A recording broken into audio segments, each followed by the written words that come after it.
Hola, ¿qué tal? ¿Cómo están? Gracias por acompañarnos. Esto es Actualidad Impositiva. ¿Qué decís, Andrés? Muy bien. ¿Cómo andas tanto tiempo? Muy bien. ¿Todo en orden? Todo en orden, todo en orden, bien. Muy bien, muy bien. Empezó viniendo sin corbata, ahora con barba. En cualquier momento, ¿qué es la próxima? A ver. Y no sé, pero pudo haber traído algo de Gabón. Una jota. Por ahí trajo algo de regalo. ¿Qué decís, Leo? Sí, me asusta lo que pudo haber traído. Pero bueno, sí, muy bien. No, viene de una experiencia africana muy interesante. ¿Qué decís, Cindy? ¿Cómo andás? Muy bien, ¿Todo bien? gracias. ¿Vos también? Sí, sí. Bienvenida de nuevo por Contenta de acá, volver a estar acá en esta escritorio. Bueno, Indy, ¿qué hacemos, Lito? ¿Títulos? Monotributo vence el plazo para el domicilio electrónico. Presupuesto 2018, en etapa de análisis, es uno de los temas que vamos a tratar hoy. Ajuste por inflación, ultiman los detalles. Y la columna previsional, recién la presentamos, la doctora Indy Feilenbogen. Muy bien, estuvo recatado, Tito, con los títulos. Sí. 3221-9087, 3221-9088, los teléfonos para contactarse con nosotros, y también lo pueden hacer en la... Hágase amigo en Facebook, Actualidad Impositiva 15 con número. Y ahí puede ver los programas, puede... Sí, participar de sorteos. Hay un par de libros que si hoy tenemos tiempo ponemos al sorteo, y algunas cosas que nos mandó Bullati también. Indy, ¿qué tenemos? ¿Llamados? ¿Hay algún llamado? Llamados que nos dejan al 3221-9087, 9088. Vamos a escuchar. Sí, buenas noches. Quería hacerle un comentario porque el programa es muy bueno. Lo que estoy notando que el ente recaudador, la AFIP, está haciendo los embargos muy seguidos, y yo no sé si no hay una industria del juicio, porque hay cosas que vencieron menos de 30 días o 40 y ya están entrando embargos. Me parece muy extraño porque se va a cortar la cadena económica. Esta es una inquietud. Muy bueno el programa. Alberto de Villa Ballester. Bueno, muy bien, sí, no, hablar de industria de juicio es como un título demasiado grandilocuente, es ¿no? Grande. Y habitualmente tenemos que saber que siempre intiman previamente administrativamente, con lo cual uno sabe que existe la posibilidad de que libren la boleta de deuda y el juicio. Sí, Así que por ahí fue un exceso de celo en este caso. No, está bien. Lo que sí es cierto, ya que el tema lo toca el televidente, es que todo ese sistema creo que merece una readecuación, digamos, porque normalmente el contribuyente se entera de un embargo por el banco antes de enterarse de cualquier otra cosa. El juicio de ejecución aparece un mes después del embargo, con lo cual no hay ni instancia donde contestar, digamos, o presentar las cosas. Es decir, creo que independientemente del celo de la AFIP por cobrar las deudas, como organismo recaudador no se le puede decir nada, me parece que es un sistema que hay que ayornarlo un poco en defensa del contribuyente, ¿no? Y el problema es la actividad económica, el nivel de actividad económica o la situación financiera de cada uno de los contribuyentes, porque las cosas, los vencimientos de los impuestos hay que cumplirlos. No, está bien, pero es cierto también que el fisco está... antes quizás tardaba un poco más en intimar. Pero cuando cae el embargo, realmente te invalida la actividad, te la paraliza, y a veces realmente no hubo intimación previa, ni hubo... Por ahí lo que tendría que hacer es tratar de alguna manera más amigable llegar al contribuyente para que pague eso que está en ese juicio y que puede ser sujeto de embargo, digamos. Porque además después se generan horarios de abogados. Los horarios ya se generan igual por el inicio de por la boleta de deuda. Por la boleta de deuda. Pero el embargo sí molesta. Bueno, vamos a otra llamada. Soy Nelly Alzúa, tengo 81 años y comencé a pagar la jubilación, soy peluquera y comencé a pagar la jubilación cuando se comenzó.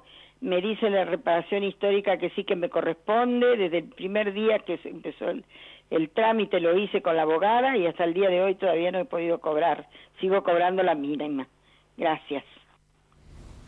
Bueno, vamos a sintetizar o utilizar esta consulta, ¿no?, para referirnos a toda la situación que está viviéndose actualmente con la reparación histórica. Es decir, recordemos que hay un pago abreviado que directamente van a cobrar la jubilación y aparece 3.000 pesos más o 40.000, que necesita desde luego después aceptarlo, y ahora se prorrogó hasta el 28 de febrero del 18, los que fueron a junio del 18, esto es reciente.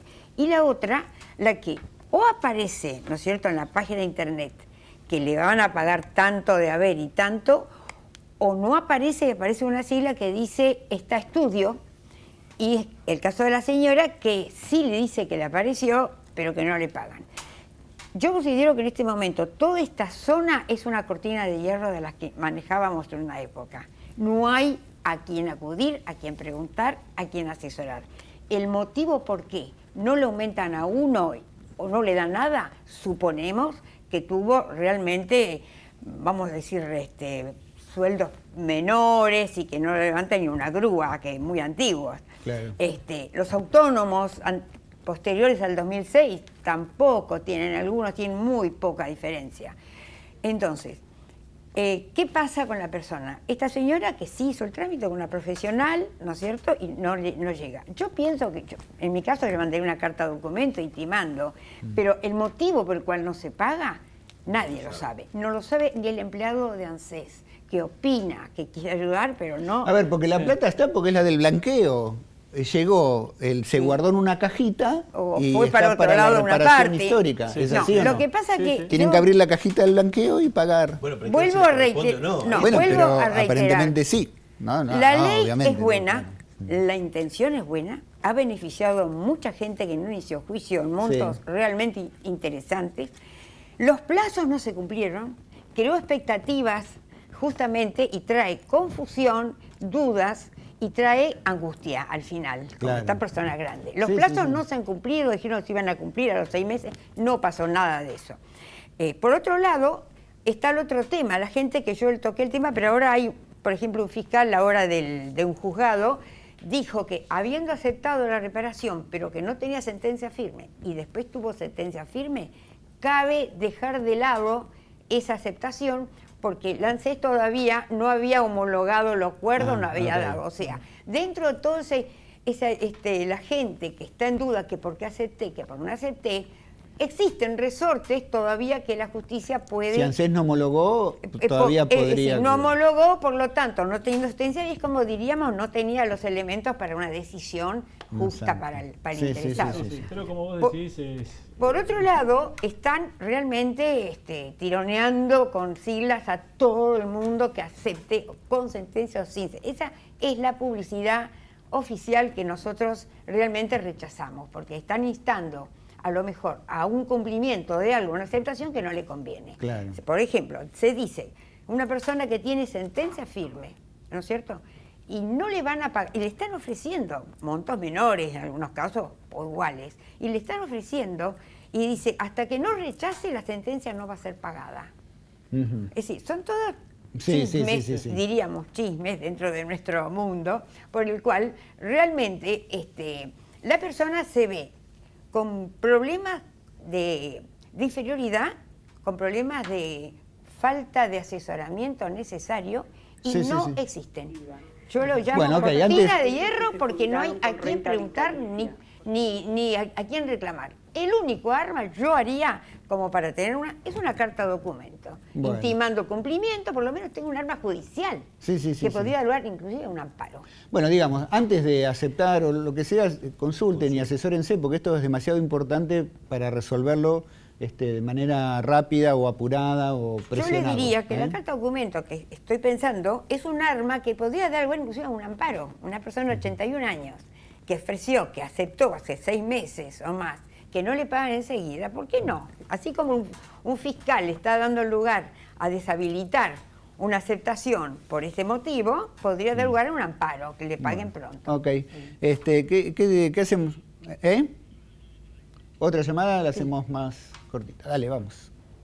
Sí, yo quiero hacer una consulta a la doctora que está hablando en actualidad impositiva. ¿Qué pasa con aquellos que se jubilaron con renta vitalicia? Porque mi esposo en ese momento, cuando se jubiló, más o menos era buena la jubilación y ahora está completamente mínima, siendo empleado. Gracias.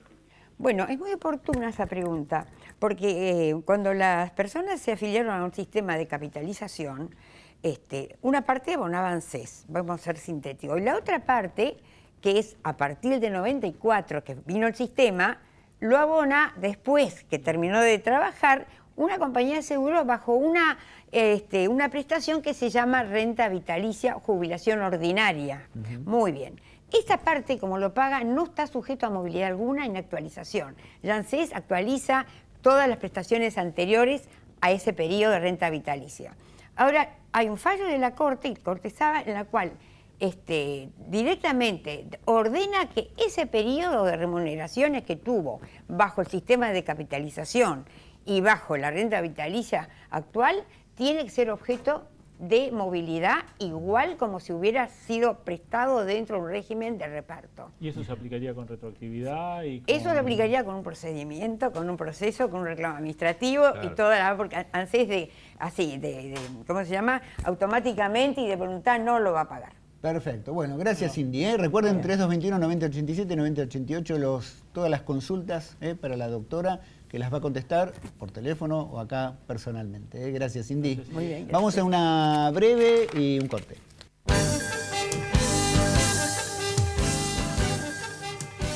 Formosa Ingresos Brutos se creó el registro de operadores de tour de compras que en forma habitual participen e intervengan con punto de partida de la provincia.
Muy bien, continuamos así en Actualidad Impositiva. Uno de los temas que está rondando estos días la consideración pública tiene que ver con el presupuesto. El presupuesto es, a ver, ahora por ahí me corrigen, ¿no? Pero es un poco el orden de intenciones del Poder Ejecutivo en cuanto a la economía para el año próximo. Entonces es interesante saber qué es lo que piensan y si aquello que plasman en el presupuesto es posible o no, si nos tenemos que preocupar o no, etcétera, etcétera. Entonces, invitamos, nos acompaña Rafael Flores, que es presidente de la Asociación Argentina de Presupuesto y Administración Financiera Pública, ASAP. ¿Qué tal? ¿Cómo estás, Rafael? ¿Todo bien? ¿Qué tal? Un gusto estar con ustedes. Bueno, igualmente, igualmente. Hacía mucho que hablábamos con la asociación, te digo, cada vez que había presupuesto, pero ahora retomamos con vos un poco este diálogo. En principio, así, de manera sintética, ¿no? Pero las variables más importantes que se prevén para el 2018 en inflación, dólar, endeudamiento, algunas cositas así para después ver en detalle por ahí. Nivel de actividad. Nivel de actividad, de consumo. Sí, yo diría que este es un proyecto de presupuesto moderadamente optimista. Ajá. Es decir, cuando uno ve las proyecciones que hay para el crecimiento, que está planteado en un 3,5%, la inflación promedio en torno al 15%, la variación del tipo de cambio en línea con esa inflación, lo primero que le surge es ojalá sea así, ojalá efectivamente claro. se puedan cumplir estas cuestiones. Igual hay que destacar que estamos hablando de variaciones o de diferencias que puedan surgir muy inferiores a las que había en otra época. Uh-huh. ¿Sí? Acá no hay ningún número que aparezca como imposible de alcanzar. Ajá. Uno puede plantearse que quizás el crecimiento no sea del 3,5, sino que sea del 3, pero nadie dice que va a ser del 0 o del 8. Entonces, no hay una distorsión de los principales supuestos macroeconómicos. Sí hay una visión, yo diría, moderadamente optimista de la evolución que van a tener estas sí, variables. Obviamente, a ver, yo veo por acá, menciono, ¿no? Obviamente, como bien decías, un crecimiento del 3,5, algunas consultoras, como vos decís, lo ubican por ahí en un 2,5, puede haber alguna diferencia, 2,5, 3. La inflación promedio 15,7, cuando en realidad lo ubican más cerca del 18, 19. Bueno, sí. que por ahí, digamos, no para se aleja mucho, pero digamos, sí, no sobre todo yo diría trae que algunas cosas, digamos, provoca, ¿no? Que la inflación... Sí, sin dudas. Yo diría que cada una de esas variables podría estar en los niveles que plantea el gobierno. Lo que es difícil es que todas estén al mismo tiempo, claro, que se en alineen ese los nivel, planetas, que ¿no? todo se alinee de manera tal que el crecimiento esté en el 3,5%, al mismo tiempo que la inflación caiga hasta el 15,7%, al mismo tiempo que el tipo de cambio tenga una depreciación que acompañe esa inflación. En ese sentido, es difícil que se llegue a concretar todo lo que está previendo el gobierno. Casi realista. Casi realista. No está mal la definición. No está mal. Estaba viendo acá en salarios y jubilaciones, porque es un poco lo que a todo el mundo le puede interesar, a ver qué es lo que el gobierno planea en ese sentido, que esto después yo creo que me gustaría vincularlo con los subsidios, ¿no? Porque a veces uno dice, bueno, si los salarios sí van a crecer como tal pauta, y después pero se sacan los subsidios en general los termina pagando el consumidor, porque parece que habría un fuerte incremento en transporte y energía, pero digamos salario y jubilaciones, las jubilaciones aumentarían un 21,9 en función ya de los parámetros, digamos, que están establecidos por ley y que llevarían, digamos, este incremento, con lo cual la jubilación le ganaría a la inflación estimada, ¿no? Eso es un aumento del salario real, digamos, en este del sentido ingreso habría real. una recomposición, digamos, en el haber jubilatorio, siempre que el nivel, digamos, se mantengan, digamos, en esto. ¿Es correcto esto? Sí, eso es absolutamente así. Y esto tiene que ver con la fórmula de la movilidad jubilatoria que, digamos, toma el parámetro de la inflación pasada. Entonces, cuando la inflación está aumentando, las jubilaciones se quedan atrás, porque se calculan con las del año anterior. Exacto. Cuando la inflación está en baja, hay un aumento del monto real que tienen, porque recuperan esa Esperemos que no cambien ese modo de cálculo, porque alguna vez escuché que había intenciones o propuestas de modificar ese coeficiente. Creo que es un coeficiente que viene funcionando, con lo cual, digamos, sería sano que nadie intente, digamos, modificarlo, ¿no? Podemos decir que está bien, el presupuesto se arma en base a esta proyección de crecimiento del dólar, pero desde el punto de vista del gasto, ¿tiene tanto manejo en la decisión de hacia dónde es tan elástico el gasto como para decir, bueno, saco acá y pongo en el otro lado, le doy más a este lugar? Pues me da la impresión de que tiene en la estructura que viene teniendo el país, entre salarios y subsidios y jubilaciones, se va gran parte del presupuesto, ¿no? Y por más que se haga algún recorte en algún lado, no vamos a encontrar un beneficio tan grande en otro sector, ¿no? Sí, tal cual. El presupuesto, el gasto del Estado Nacional es un gasto muy rígido, donde si uno toma jubilaciones y pensiones solamente, estamos hablando del 43,5% del gasto previsto para el año que viene. Si a eso se le suman asignaciones familiares y demás, estamos en el 53%. O sea, más de la mitad se va ahí. Salarios están en torno al 10-12%, más los subsidios sociales, etcétera. Esto genera una rigidez en el gasto que implica un gran desafío para el gobierno a la hora de reducir el déficit.